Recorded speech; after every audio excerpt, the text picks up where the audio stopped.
Whoever stops? Okay, picture this. You're driving down this pitch-black, rain-slicked jungle road.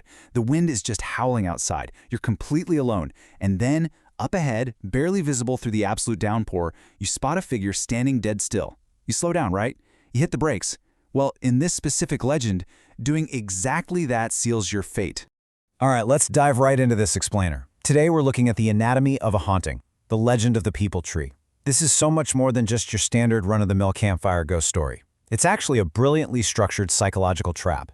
It's a piece of folklore where the entity literally uses our own human nature, our empathy, our curiosity completely against us. So we're going to break down the anatomy of this haunting to figure out exactly why it is just so remarkably lethal. Now, to really grasp the sheer danger of this road, we have to look at the established pattern here.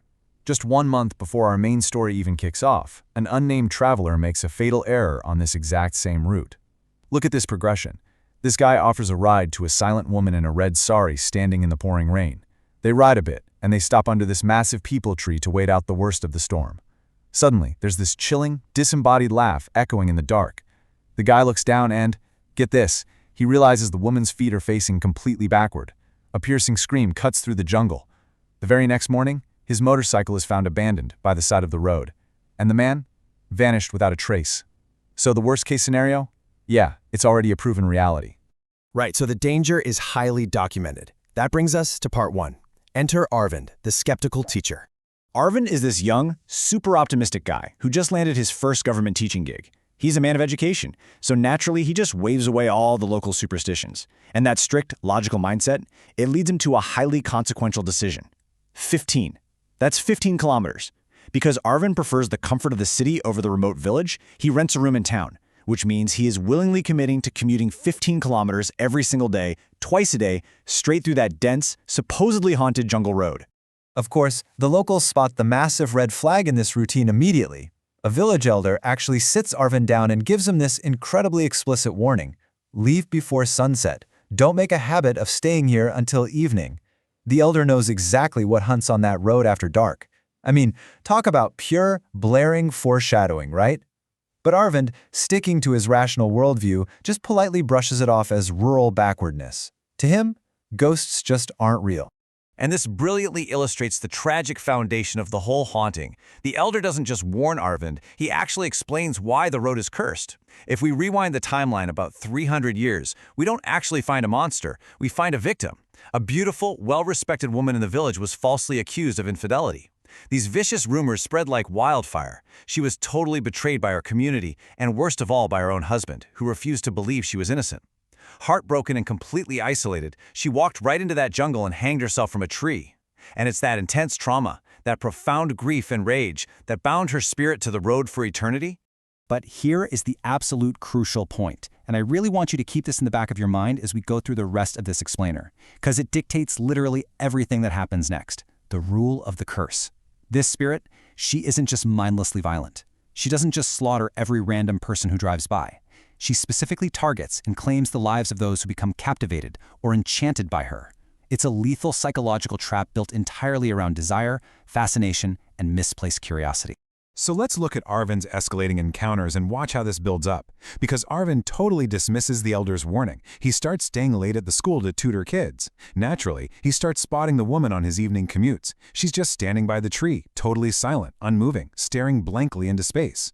At first, Arvind literally laughs it off. He thinks, his mind is just playing tricks on him in the dark.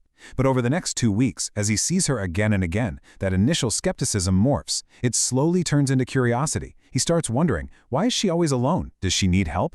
His lack of fear causes him to completely drop his guard, and without him even realizing it, the psychological trap is successfully set. Which leads us right into part 2, the fatal mistake. Okay, so it's a notoriously dark night. Heavy black clouds block the moon, the rain is just pouring down in absolute sheets, and Arvind is running late. As his single motorcycle headlight cuts through the pitch black, there she is, standing right on the edge of the asphalt, drenched, her hair plastered to her shoulders in the freezing rain. And I gotta ask you, what would you do? You're isolated in a dark jungle, the weather is violently dangerous, and a solitary woman is standing there looking helpless. If she really needs help, how can a good person just ride past? Arvind wrestles with this exact question. His bike slows down. He actually passes her at first, But then, his conscience wins out. He hits the brakes, he turns the bike around. Now notice the sheer terror hidden in plain sight during this brief exchange. Arvind pulls up next to her, says it isn't safe, and offers her a ride to the city. She doesn't say a word, but she slowly climbs onto the back of his bike. As they ride off into the crushing darkness, Arvind is feeling, understandably, a bit unnerved by the total silence, so he tries to make some casual conversation. He asks, "Whom are you waiting for out here every day?" And she replies, super softly, "Whoever stops." I mean, wow. It's a chilling double meaning. She isn't waiting for a bus. She isn't waiting for a friend. She is waiting for her next victim.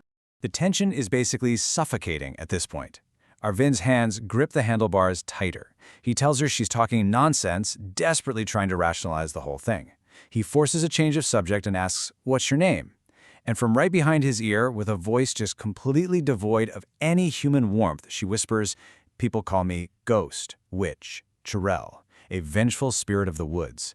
An unnatural, freezing cold chill just instantly washes over Arvind's entire body. Pure panic sets in. He glances down at his motorcycle's rearview mirror. And look at the stark contrast here.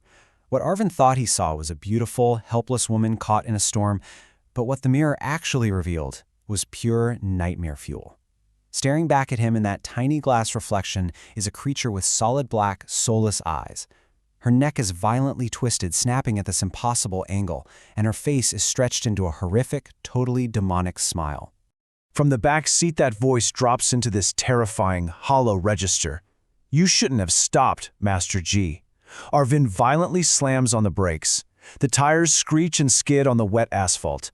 He whips his head around in a total panic, heart pounding out of his chest, fully expecting to confront this monster.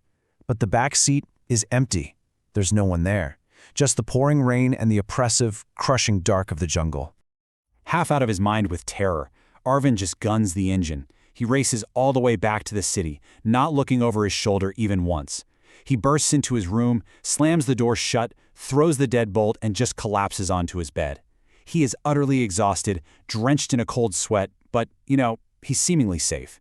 In the secure, locked box of his city room, extreme fatigue finally overtakes his adrenaline, and he falls into this heavy, terrified sleep. But then, his eyes snap open. He looks at the clock. It is exactly 3 a.m., the witching hour. Instantly, he knows something is terribly, terribly wrong. That fierce storm that was just raging outside against his window, it's gone. The howling wind has simply ceased. The rain has completely stopped. The unnatural silence in the room becomes almost deafening. It's this heavy quiet that literally presses against his eardrums, and he realizes he is not alone.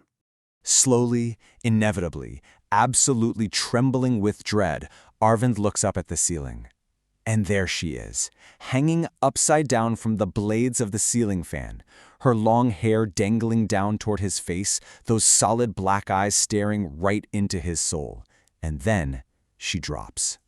The aftermath is brutally efficient. The next morning, concerned locals actually have to break down Arvind's locked door.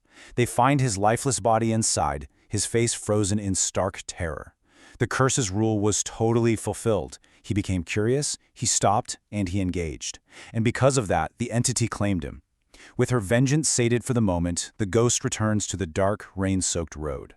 The cycle seamlessly resets, perfectly positioning itself for the very next traveler who dares to drive through that jungle at night.